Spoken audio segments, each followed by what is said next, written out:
Silence through the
silence through the night. What a thrill. I'm searching and I'll melt into you. What a fear in my heart, but you're so supreme.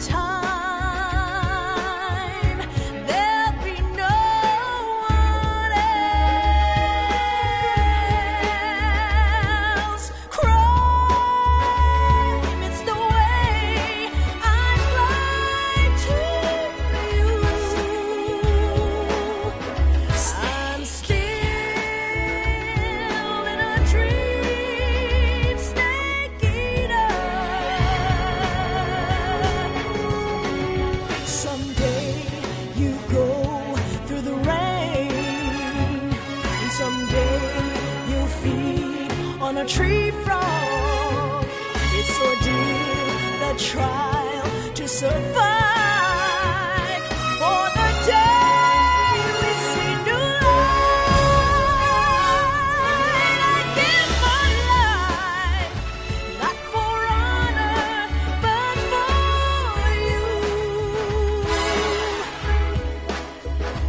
In my time,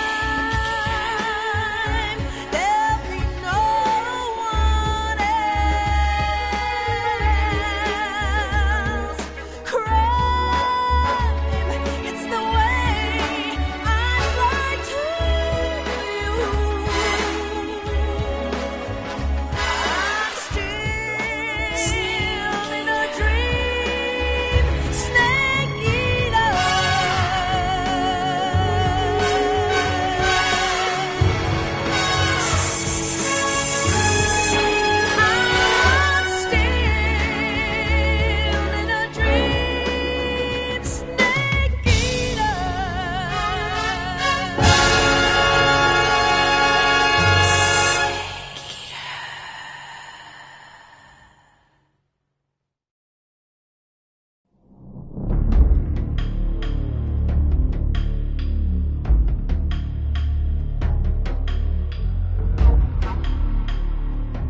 After the end of World War II, the world was split into two, East and West.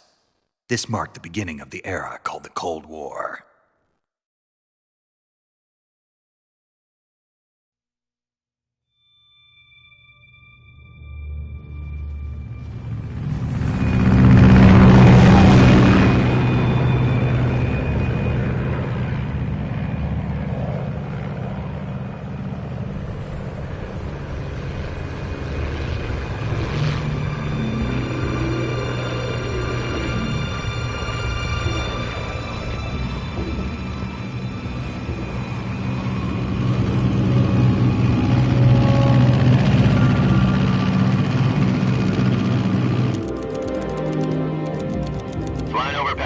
Altitude 30,000 feet. Approaching Soviet airspace. 20 minutes to drop off. Commencing internal depressurization. Equipment check. Arm main parachute. All right. You ready to go? Drop zone still showing a high pressure mass. Cav okay. Good. We've got high visibility.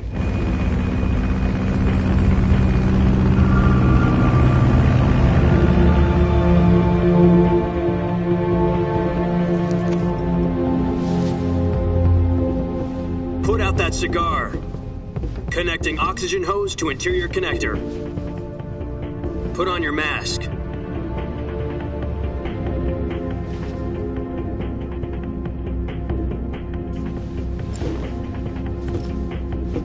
Does this pantywaist know what he's doing?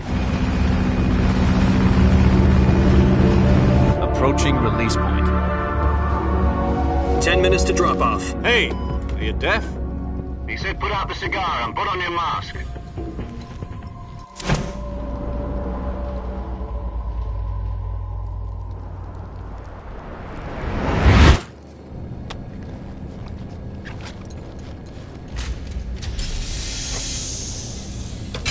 Depressurization complete. Checking oxygen supply. 6 minutes to drop off. Opening rear hatch.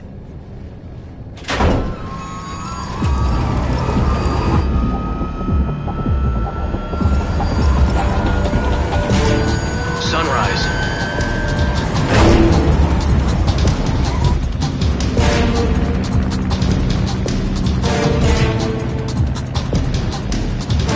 External temperature minus 46 degrees Celsius. 2 minutes to drop off. Stand up. You'll be falling at 130 miles per hour. Try not to get frostbite from the wind chill. 1 minute to drop off. Move to the rear.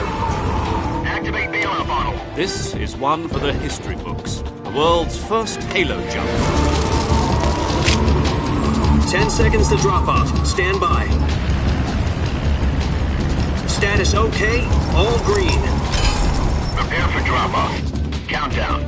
5, 4, 3, 2, 1. Spread your wings And fly. God be with you.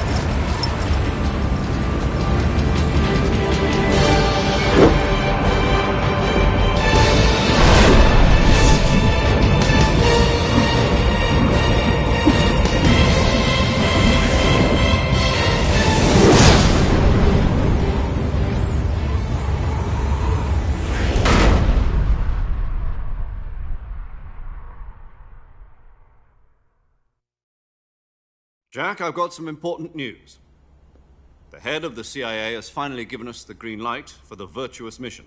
Virtual mission? No, the virtuous mission. The future of our Fox unit depends on it. If it succeeds, we'll be officially organized into a unit. Virtuous mission? Sounds like some kind of initiation ritual.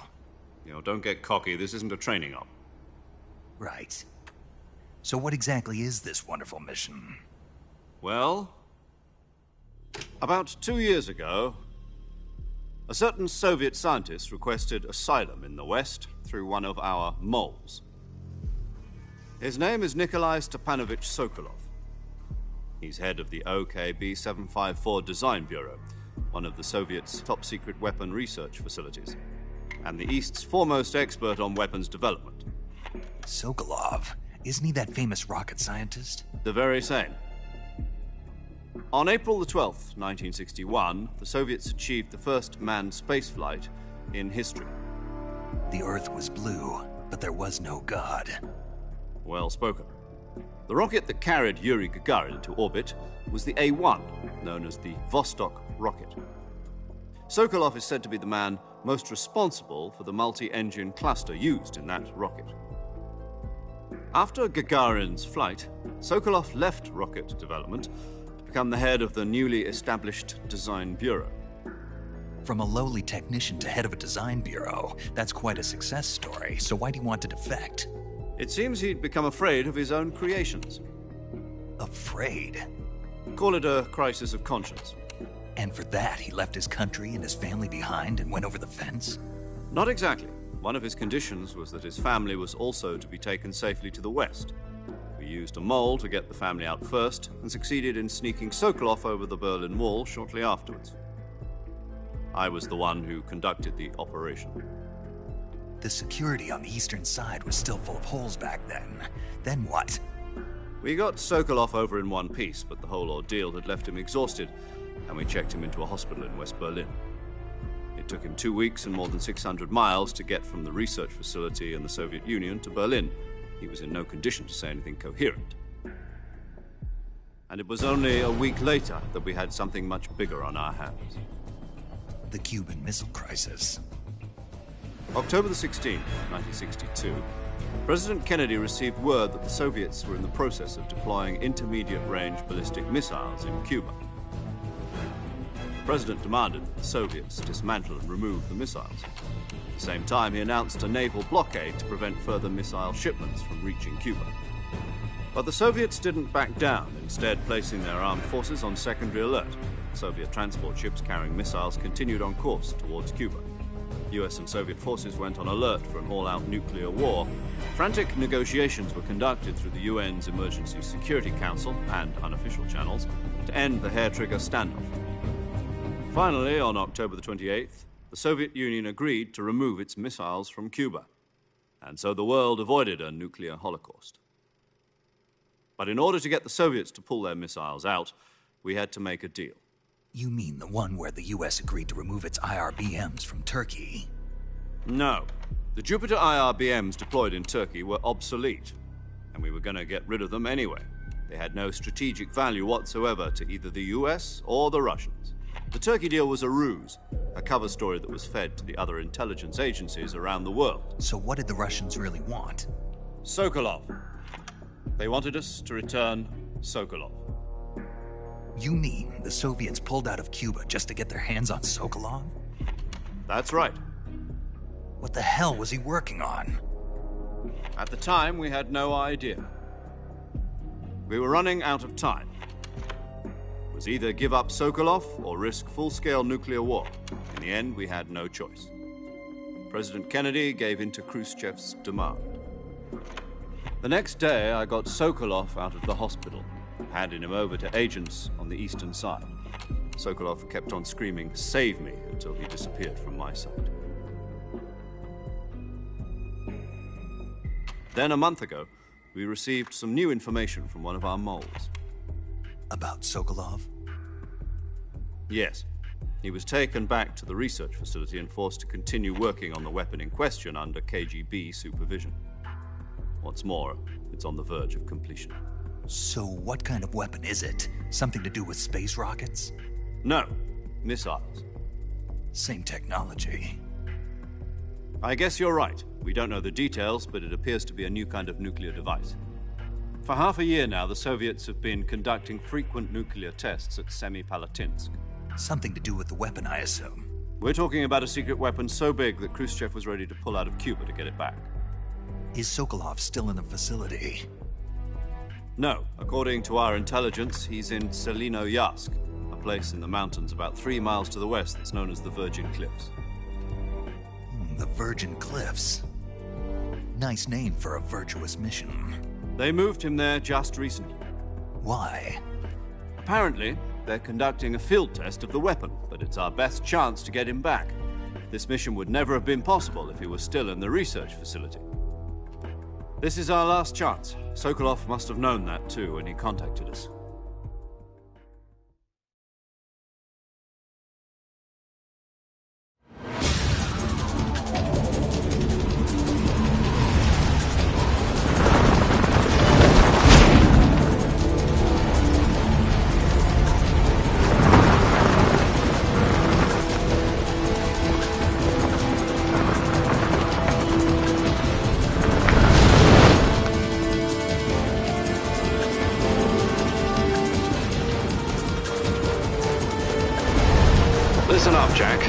mission is to infiltrate Selino Yask in the Soviet mountains, ensure the safety of Sokolov, and bring him back to the West.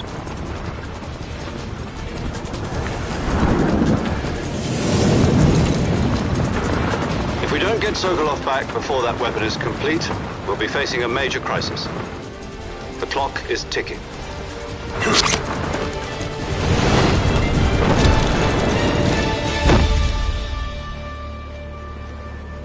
Once we've confirmed the rescue of Sokolov, stand by at the recovery point. A recovery balloon will be dropped at that point. Helium will be pumped into the balloon to inflate it. The process takes about 20 minutes. Once it's complete, the gunship's arm will latch onto the balloon and pull it up. The Fulton surface-to-air recovery system. I'm familiar with the theory. Take it easy. It's been combat-proven. Do you think Sokolov is up to it? The shock will be less than during a parachute jump, and the arm can handle up to 500 pounds. So you're planning on going over the border in a single combat Talon? She's equipped with two 6-barrel 20mm Vulcan cannons, as well as two 40mm machine guns. Sounds like she could hold her own against a battalion of tanks. Even with the fuel in the reserve tank, we're facing a 4-hour time limit. If all goes well, it shouldn't take more than a few hours. Home in time for dinner. But if anything goes wrong, you'll be eating dinner, breakfast, and all the rest of your meals in the jungle.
Do you copy? You're already in enemy territory, and somebody might be listening in. From here on out, we'll be using code names to refer to each other. Your code name for this mission will be Naked Snake. I'll be referring to you as Snake from now on. You're not to mention your real name. Snake? What, you don't like snakes? What do you mean? You've eaten one before, haven't you? In survival training. I'm glad to hear that. I don't know if I'd ever order one in a restaurant, but... Be careful, you might not have a choice. What about you, Major? What should I call you? Let's see. I'll be Tom. Call me Major Tom. This will be a sneaking mission. You must not be seen by the enemy. You must leave no trace of your presence. Is that clear? This kind of infiltration is the Fox unit's speciality. In other words, weapons and equipment are procured on site. That goes for food as well. You're completely naked, just as your name implies. Great. Now I see why you asked me if I like snakes. I suppose calling me Snake was your idea of a joke, too. No. There's a good reason for that. I'll tell you later when the time is right. Gotcha. Getting back to the subject, how exactly am I supposed to feed myself? You've been issued a knife and a tranquilizer gun. Use them to hunt for food. You'll also find some medical supplies in your backpack. Yeah, about the backpack. I lost it in a tree on the way down. I see. Well, you'd better go back and get it then. You know where it is?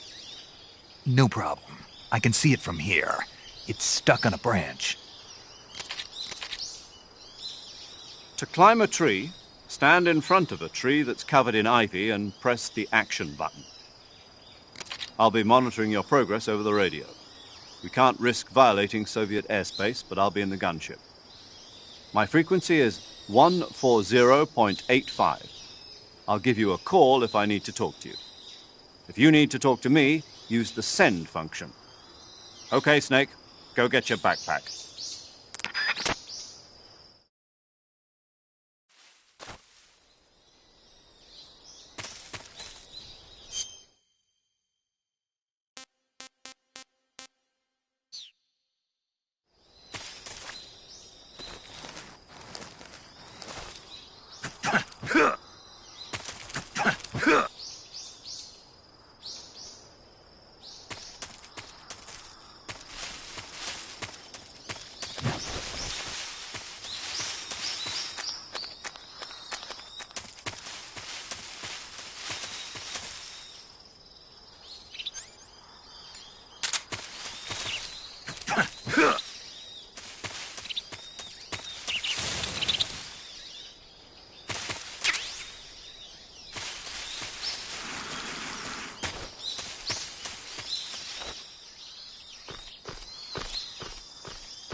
I see you've retrieved your backpack, Snake. To equip a weapon, it's necessary to take it out of your backpack. In the survival viewer, choose Weapon from the backpack. Your available weapons will be displayed in a window in the upper left. From that list, choose the weapon you want to equip and press the Enter button. For other equipped items, just do the same thing from Item. Got it. Use the survival viewer backpack. Yep, that's right. Survival is fundamental to this mission. After you've been out in the field for a while, your stamina will start to drop. If your stamina gets too low, it'll affect your performance. You won't be able to shoot accurately, for example, and your wounds won't heal as smoothly. Keep an eye on your stamina so you don't run out. To recover lost stamina, you can hunt for local flora and fauna. You can use either your tranquilizer gun or your knife to hunt. My only weapon is a Mark 22 Hush Puppy tranquilizer gun? That's right. It's been fitted with its own suppressor. However, the suppressor will deteriorate every time you fire. Once its durability reaches 0, the noise suppression effect will be gone. So don't get too trigger-happy with it. The suppressor's durability is shown in the icon. Any weapons and equipment beyond what you're carrying now, you'll have to find as you go. I have to find my own weapons and equipment? Whose crazy idea was this anyway? Solo covert actions are standard Fox operating procedure. You can't leave any traces of your presence. No weapons, equipment, footprints, sweat, or bodily waste. The same goes for bullets and cartridges, too. Your presence in enemy territory is already a violation of international conventions of warfare. There aren't supposed to be any American soldiers in Russia. It could spark an international incident. You can't let anyone see you. You can't let the enemy know you're there. This is a stealth mission. You're a ghost, Snake, in every sense of the word. And there'll be no rescue if you're captured. The military and U.S. government will deny any involvement in the affair. Then I'll just have to take care of myself, huh? I'm afraid so. You've been given a fake death pill for that purpose. SIS guidelines stipulate that soldiers on covert ops like this one be issued a potassium cyanide capsule. Tape it to your body so you can take it when you need to. How generous of you. Use it if you're taken prisoner by the enemy. It'll send you into a state of false death for a short time. Fooling them into thinking that I'm really dead. So, how do I come back to life? Just take the revival pill. You mean that thing they put in my tooth before the mission? That's the one. But be careful. If you remain in a state of false death for too long, nothing will be able to bring you back. Remember that. I'll keep it in mind. You said this was a solo mission, right? Right. I guess that means I can't count on any reinforcements. Correct. The mission rests entirely in your hands. A real one-man army. Relax. There's a support team ready to back you up over the radio. Who? I'll introduce them to you. This time, survival is of utmost importance. The first member of the support team will be in charge of monitoring your physical condition, acting as a medic, so to speak, as well as recording your mission data. She's a member of Fox as well, and she's here on the gunship with me. She? Hello, Snake. I'm paramedic. Nice to meet you. Paramedic. As in a medic who comes in by parachute. Aren't you going to tell me your real name? Are you going to tell me yours, Mr. Snake? My name, huh? It's John Doe. And they call you Jack for short. You're a regular Captain Nemo. A name means nothing on the battlefield. After a week, no one has a name. What's your name? Jane Doe. Very funny. I wasn't joking, but I'll tell you my name only if you manage to make it back alive. My frequency is 145.73. She's also in charge of recording your mission data. Whenever you want to save, send a message over the reserved save frequency, 140.96. So saving lets me record my mission data. That's right. It also records the state of your health. Good to know. There's one more person I want to introduce you to, Snake. Huh? Speaking of snakes, you remember the boss, don't you? A legendary soldier and your mentor. Actually, it was the boss that got the DCI's authorization in the first place. She's going to be serving as Fox's mission advisor. The boss is? She also helped me plan this mission. She and I were at SAS together. Jack, is that you? How many years has it been? Boss? That's right. It's me. Oh. Talk to me. Let me hear your voice. It's been 5 years, 72 days, and 18 hours. You've lost weight. You can tell just by the sound of my voice. Of course I can. I know all about you. Really? Well, I don't know anything about you. What's that supposed to mean? Why'd you disappear on me all of a sudden? I was on a top-secret mission. You didn't need me anymore. But there were still so many things I wanted you to teach me. No, I taught you everything you needed to know about fighting techniques. I taught you all I could. The rest you needed to learn on your own. Techniques, sure. But what about how to think like a soldier? How to think like a soldier? I can't teach you that. A soldier needs to be strong in spirit, body, and technique. And the only thing you can learn from someone else is technique. In fact, technique doesn't even matter. What's most important is spirit. Spirit and body are like two sides of a single coin. They're the same thing. I can't teach you how to think.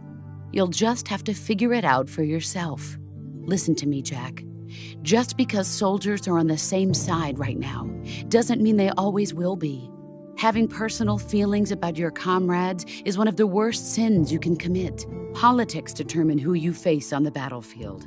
And politics are a living thing. They change along with the times.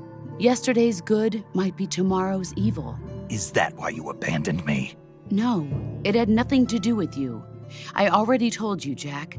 I was on a top-secret mission. A soldier has to follow whatever orders he's given. It's not his place to question why. But you're looking for a reason to fight. You are a natural-born fighter, but you're not quite a soldier. A soldier is a political tool, nothing more. That's doubly true if he's a career soldier. Right and wrong have no place in his mission. He has no enemies and no friends. Only the mission. You follow the orders you're given. That's what being a soldier is. I do whatever I have to get the job done. I don't think about politics. That's not the same thing. Sooner or later, your conscience is going to bother you. In the end, you have to choose whether you're going to live as a soldier or just another man with a gun. There's a saying in the Orient, loyalty to the end. Do you know what it means? Being patriotic. It means devoting yourself to your country. I follow the president and the top brass. I'm ready to die for them if necessary. The president and the top brass won't be there forever. Once their terms are up, others will take their place. I follow the will of the leader, no matter who's in charge. People aren't the ones who dictate the missions. Then who does? The times. People's values change over time, and so do the leaders of a country. So there's no such thing as an enemy in absolute terms. The enemies we fight are only enemies in relative terms, constantly changing with the times. As long as we have loyalty to the end, there's no point in believing in anything, even in those we love. And that's the way a soldier's supposed to think? The only thing we can believe in with absolute certainty is the mission, Jack. All right, but do me a favor. What is it? Call me Snake. Snake. Oh, right. Your code name is Snake. It suits you well. That's right. The legendary unit that the boss put together during World War II was a snake. The Cobra unit, a group of heroes that brought the war to an end and saved the world. As long as you've got a legendary hero backing you up, you'll be fine. Isn't that right, Snake? Yeah, I can't think of anyone else I'd rather have with me. Oh, and one more thing, boss. Yes? It's good to hear your voice again. Same here. After all, who knows if either of us will make it out alive? Snake, you are always best at urban warfare and infiltrating buildings. But this is the jungle. Survival is going to be key. Those CQC techniques I taught you are sure to come in handy. CQC? Close quarters combat, huh? I've been in the Green Berets for the past few years. I'm probably pretty rusty. Not to worry. I'll be here to help you remember. After all, this is your first actual survival mission. I'll be supporting you over the radio. Where are you, boss? Next to the Major? The boss is communicating with us by radio from aboard a Permit-class submarine in the Arctic Ocean. My frequency is 141.80. Call me if you need my advice on battle techniques. Gotcha.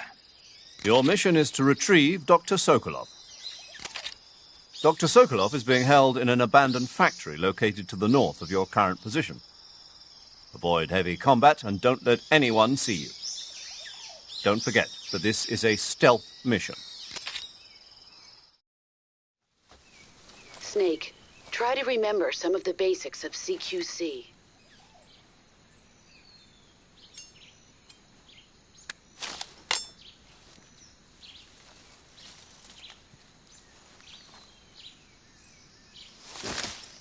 Commencing virtuous mission now.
Major, I've spotted 2 enemy soldiers. They're probably KGB troops sent to guard Sokolov. AK-47s and grenades.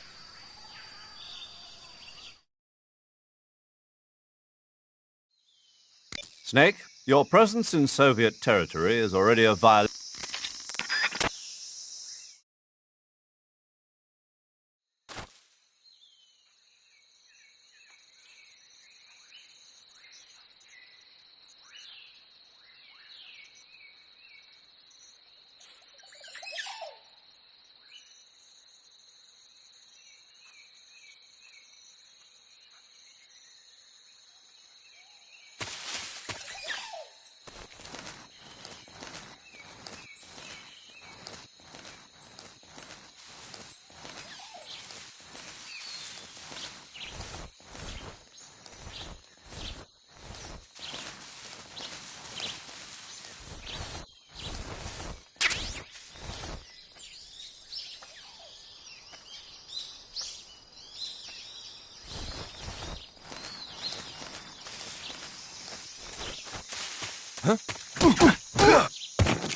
Freeze!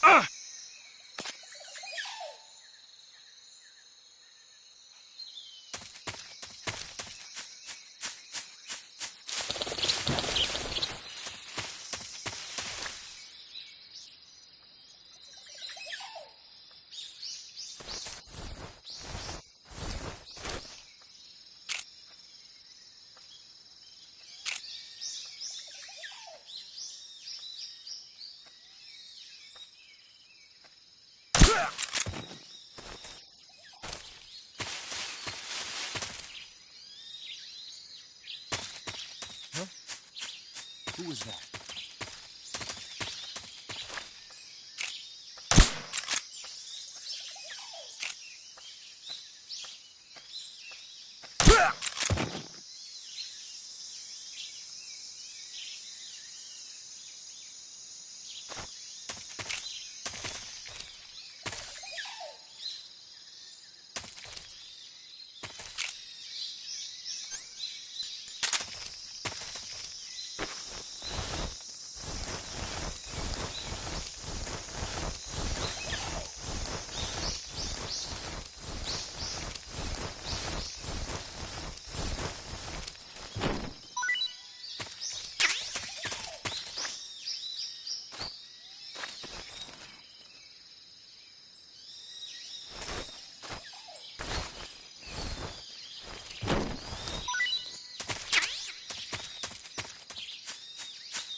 Saving the game, Snake?